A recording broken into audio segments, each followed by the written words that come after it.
Richfield, and this is my tutorial on how to dress vintage. So to start off with, the first step is to know where to shop when you're shopping vintage.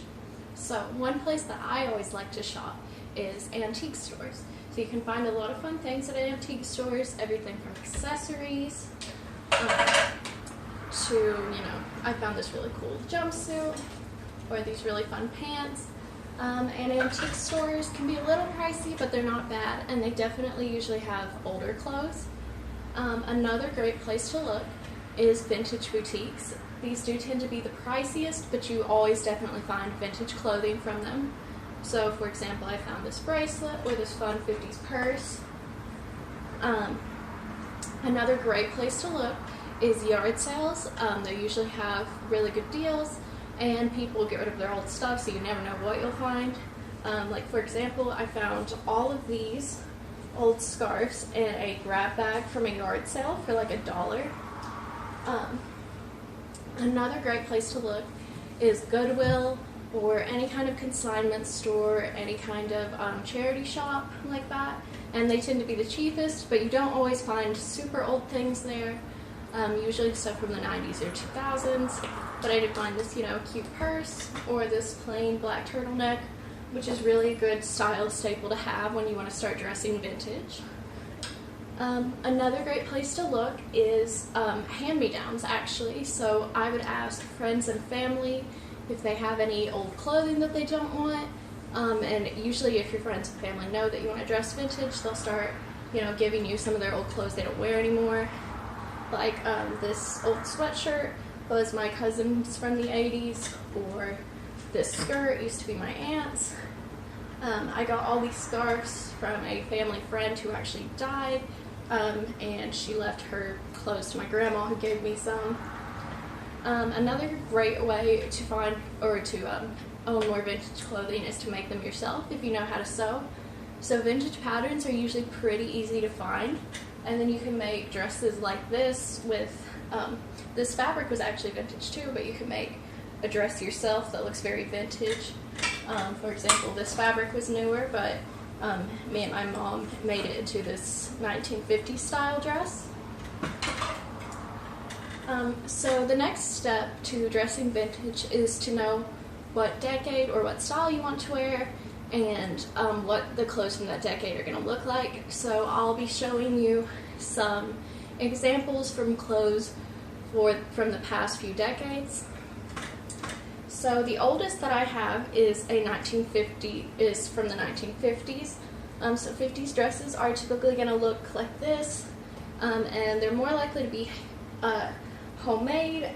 Clothes weren't mass-produced until the 60s, so anything before the 60s is harder to find. It's going to be more expensive, and it's usually going to be a little bit different as far as make from what we would think of modern clothes.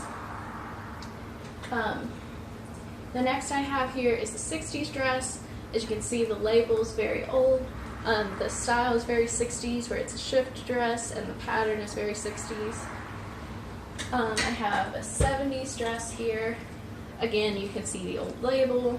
The style of a maxi dress was very popular in the 70s, so if you want to dress 70s, it's a good style to look for. I have these jeans from the 80s, and a good way to tell the age of your jeans is the brand. So Calvin Klein jeans were very big in the 80s. And also, one thing about these jeans is they have the button fly, which was big in the 80s. Here's an example of a 90s style sweater.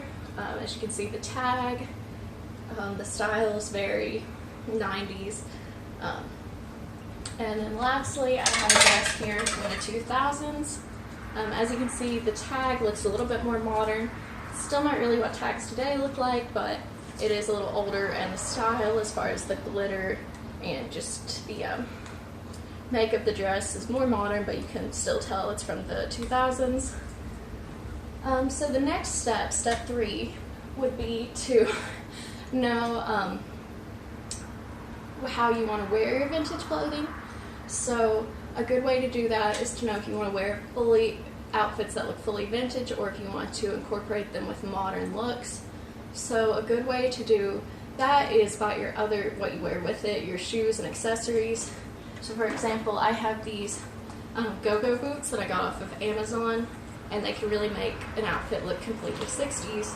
But if you wanted to dress more modern, maybe you would want to use Converse with a dress instead, or a different kind of shirt or something if you're wearing pants or skirt. So it really, I would say your next step is to determine how vintage you want to look and how you want to wear your vintage clothing. And the fourth step is to have confidence, because when you do wear vintage clothing and when you dress completely vintage or even a little vintage, you will get more looks, and people, you will stand out a little bit more. So you want to be confident in what you're wearing, you want to feel good in what you're wearing, and you want to know that you look good, because it's not really fun to wear clothes if you feel, to wear vintage clothes if you feel kind of silly in them. So make sure you feel confident in what you're wearing and that you're happy with it. And those are my tips on how to dress vintage.